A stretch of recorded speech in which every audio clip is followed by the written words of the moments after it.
Hello friends, स्वागत है आप सभी लोगों का आज के इस वीडियो में जो है उत्तराखंड जी का पार्ट 3। अभी तक हमने पार्ट 1 और पार्ट 2 में डिस्कशन किया था कि किस तरीके से उत्तराखंड में जो प्रागैतिहासिक काल और आदिइतिहासिक काल रहा है, यहाँ पर शैल चित्रों और गुफाई चित्रों के माध्यम से यहाँ पर मानव निवास की पुष्टि हुई है। उसके बाद कालांतर में कुछ अभिलेख, कुछ मुद्रा लेख, कुछ त्रिशूल लेख, कुछ ताम्रपत्रीय लेख, कुछ मंदिर लेख, ईंट लेख जो यहाँ से प्राप्त हुए हैं, जिससे कि ये सिद्ध हुआ है कि यहाँ पर मानव की जो निवास है वो रहा होगा। तो कई बार एग्जाम में इससे रिलेटेड क्वेश्चन पूछे गए हैं कि ये मुद्रा लेख कहाँ से प्राप्त हुआ है, ये अभिलेख कहाँ से प्राप्त हुआ है। तो वही सारे आज हम यहाँ पर कवर करने की कोशिश करेंगे ताकि आपके जो ऑब्जेक्टिव हैं एग्ज़ाम में वो छूटने ना पाए। तो शुरू करते हैं। फर्स्ट है हमारा कालसी अभिलेख, बहुत ही इम्पोर्टेंट है। कालसी अभिलेख ये भारत के जो सम्राट हुए हैं, सम्राट अशोक, उनसे रिलेटेड है और कालसी जो डिस्ट्रिक्ट देहरादून में है वहाँ पर ये पाया गया है। ये पाली भाषा का एक अभिलेख है जिसमें कि यहाँ के जो निवासी हैं उनको पुलिंद कहा गया है यहाँ के निवासियों के लिए, और इस क्षेत्र को अपरांत कहा गया है। ठीक है, कई बार क्वेश्चन पूछा गया है कि कालसी अभिलेख में यहाँ के निवासियों को क्या कहा गया है, तो पुलिंद कहा गया है और इस क्षेत्र को यानी कालसी क्षेत्र को अपरांत कहा गया है।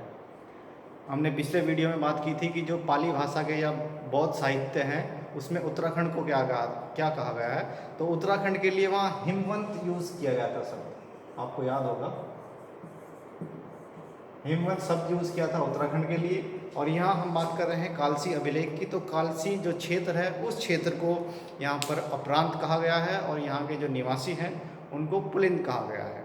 कालसी अभिलेख की जो खोज है वो एक ब्रिटिश साइंटिस्ट थे, फॉरेस्ट, उन्होंने की थी और ये 1860 में की थी। एक बार पूछा गया था क्वेश्चन कि कालसी अभिलेख की खोज किसने की थी, तो फॉरेस्ट ने की थी। और कब की थी? 1860 में की थी, 1860 में। ठीक है, और इस अभिलेख में जो अशोक की जो वो थी कि कैसे निवास करना है, कि क्या क्या उसने जो है वो सुविधाएं दी हैं, इसमें बताया गया है कालसी अभिलेख में कि अशोक ने सभी पशुओं, सभी मनुष्यों के लिए चिकित्सा सुविधा की व्यवस्था कर दी है और सभी मनुष्यों को आपसी प्रेम से हिंसा को त्याग करके अहिंसा के साथ रहना चाहिए। ये चीज़ इसमें बताई गई है। ठीक है, उसके बाद हमें प्राप्त हुआ है लाखामंडल से एक अभिलेख प्राप्त हुआ है, राजकुमारी ईश्वरा का अभिलेख है ये। इस अभिलेख में बताया गया है कि जो यमुना वाला जो क्षेत्र था हमारा, इसमें यादव जो वंश था उनका ये राज्य हुआ करता था। ठीक है, तो ये चीज़ हमें लाखामंडल अभिलेख से प्राप्त हुई है जो कि राजकुमारी ईश्वरा का अभिलेख है। कई बार क्वेश्चन पूछा गया है कि लाखामंडल से जो प्राप्त अभिलेख है वो किसका अभिलेख है, तो आंसर इज राजकुमारी ईश्वरा का अभिलेख है। ठीक है, ये दो अभिलेख बहुत ही महत्वपूर्ण जो इस क्षेत्र से प्राप्त हुए हैं। इसके अलावा बहुत सारे मुद्रा लेख, मूर्ति पट्टिका लेख या फिर ताम्रपर्णी अभिलेख या फिर ईंट लेख प्राप्त हुए हैं जिससे कि यहाँ पर मानव निवास की पुष्टि हुई है। उससे रिलेटेड भी कई बार क्वेश्चन पूछे गए हैं, तो एक बार उनको टच करने की हम कोशिश करते हैं। सबसे इम्पोर्टेंट है इसमें ताम्रपत्रीय लेख। ठीक है, ताम्रपत्रीय लेख जो है वो कार्तिकेयपुर राजाओं से जुड़ा हुआ है, कार्तिकेयपुर राजवंश रहा है। अभी जब हिस्ट्री के और वीडियो आएंगे तो उसमें हम सभी राजवंशों को टच करेंगे। तो इसमें कार्तिकेयपुर राजवंश रहा है, उससे रिलेटेड था हमारा ताम्रपत्रीय लेख जो कि हमें बैजनाथ, पांडुकेश्वर और चंपावत से प्राप्त हुए हैं। कई बार क्वेश्चन इस टाइप से पूछा गया है कि ताम्रपत्रीय लेख कहाँ से प्राप्त हुए हैं, तो पांडुकेश्वर, चंपावत, बैजनाथ, तीनों नाम याद होने चाहिए। कई बार क्वेश्चन इस टाइप से पूछा गया है कि कहाँ से प्राप्त नहीं हुआ है, तो 3 ऑप्शन ये रहेंगे और चौथा कोई और ऑप्शन ऐड हो जाएगा। तो इसमें थोड़ा कन्फ्यूज होने की बात नहीं है कि जो ताम्रपत्रीय लेख है वो कहाँ से प्राप्त हुआ है, पांडुकेश्वर, बैजनाथ और चंपावत से हमें प्राप्त हुए हैं। और किसके हैं ये कार्तिकेयपुर राजवंश से जुड़े हुए हैं। उसके बाद है हमारे कुषाण कालीन मुद्राएं। कुषाण कालीन हम जानते हैं कि सम्राट अशोक जो कि 257 ईसा पूर्व शासन किया करते थे भारत पे, उनके बाद यहाँ पर कुषाण वंश का शासन हुआ 78 ईस्वी में। तो उनके टाइम पीरियड में यानी पहली और दूसरी सदी के मुद्राएं हमें प्राप्त हुई हैं मुनि की रेती और सुमाड़ी से। ठीक है, सुमाड़ी में जो कि काफ़ी चर्चाओं में रहा है पिछले टाइम से एनआईटी को लेकर भी कि एनआईटी की जो स्थापना है वो कहाँ पर की गई है, तो सुमाड़ी जगह है डिस्ट्रिक्ट पौड़ी में, वहीं पर की गई है NIT की स्थापना भी। तो वहाँ से हमें पहली और दूसरी शताब्दी के कुषाणकालीन मुद्राएं प्राप्त हुई हैं सुमाड़ी से और मुनिकीरेती से। ठीक है, इसके बाद हम बात करते हैं मंदिर लेख। कई मंदिरों से हमें उनकी दीवारों पर कुछ लेख प्राप्त हुए हैं। कई बार क्वेश्चन पूछा गया है कि भाई ये वाला जो लेख है वो कहाँ से प्राप्त हुआ है, तो उन्हीं को हम टच करने की कोशिश करेंगे यहाँ पर। गोपेश्वर और केदारनाथ और कालीमठ ये मंदिर है बहुत फेमस। इन मंदिरों की जो दीवारें हैं यहाँ पर कुछ लेख पाए गए हैं। ठीक है, उसके बाद है इसमें गुहा भित्ति लेख, यानी कि जो गुफाएं हैं उन गुफाओं की दीवारों पर कुछ लेख लिखे गए थे। उनसे हमें पता लगता है कि भाई यहाँ कभी जो है वो मानव का निवास रहा होगा। उसमें बहुत ही इम्पोर्टेंट है देवप्रयाग में वामन गुफा और कल्पनाथ गुफा। इसकी जो गुफाएं थी, जो 2 गुफाएं थी, वामन गुफा देवप्रयाग में और कल्पनाथ गुफा, इनकी जो दीवारें थी उन पर कुछ लेख लिखे हुए पाए गए। ठीक है, उसके बाद है ईंट लेख, यानी ईंटों पर उत्कीर्ण लेख पाए गए हैं जो कि हमारे नैनीताल और बाड़वाला देहरादून में है।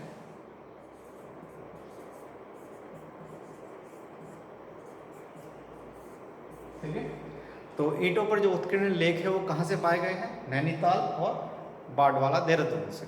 कई बार क्वेश्चन इस टाइप से भी पूछा गया है कि भाई जो बाड़वाला है वहाँ से किस टाइप के, या फिर नैनीताल से किस टाइप के लेख मिले हैं, तो ईंट लेख मिले हैं, ईंटों पर उत्कीर्ण लेख पाए गए हैं वहाँ पर। उसके बाद हम बात करते हैं मूर्ति पिटिका लेख, यानी मूर्तियों पर कुछ उत्कीर्णन किया गया है, तो वो कहाँ से प्राप्त हुई है हमें? देवलगढ़ और कोलसारी से।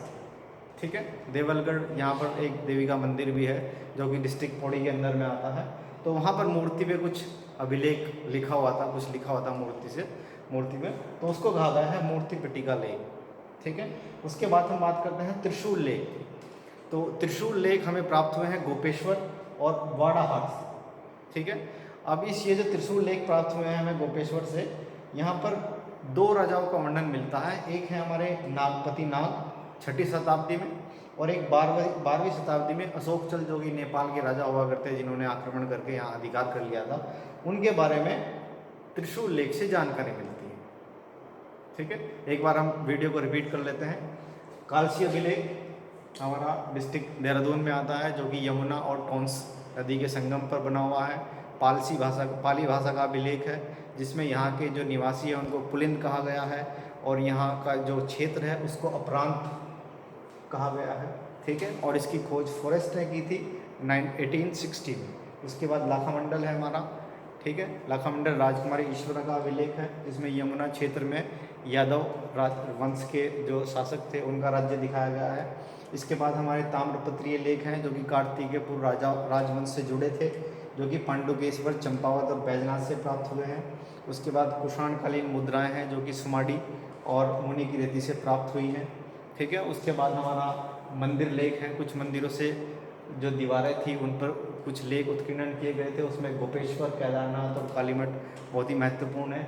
उसके बाद गुफा भित्ति अभिलेख है, कुछ गुफाओं में कुछ उत्कीर्णन लेख पाए गए हैं, जिसमें वामन गुफा हमारे देवप्रयाग में और कल्पनाथ गुफा बहुत ही महत्वपूर्ण है। कई बार पूछा गया है कि गुहा भित्ति अभिलेख कहाँ प्राप्त हुए हैं, तो ऑप्शन दे देगा 3-4, उनमें से एक ये दे दिया जा सकता है कि कल्पनाथ गुफा या फिर वामन गुफा। ठीक है, उसके बाद ईंट लेख कहाँ से प्राप्त हुए हैं हमें? नैनीताल और बाड़वाला से। ठीक है, उसके बाद मूर्ति पिटिका लेख प्राप्त हुए हैं हमें देवलगढ़ से और कोलसारी से, और त्रिशूल लेख प्राप्त हुए हमें गोपेश्वर और बाड़ाहाट से, जिसमें कि 2 राजा, एक 6ठी शताब्दी के नागपति नाग और 12वीं शताब्दी के नेपाल के राजा हुए हैं अशोक चल, जिन्होंने आक्रमण करके इस क्षेत्र पर अधिकार कर लिया था, उनके बारे में वर्णन मिलता है। ठीक है, तो इससे रिलेटेड उम्मीद करता हूँ कि जो क्वेश्चन आएंगे ऑब्जेक्टिव वो आपके ज़रूर अटैम्प्ट आप कर पाएंगे उन्हें। वीडियो कैसी लगी आपको ये ज़रा बताइएगा ज़रूर। आपने सुझाव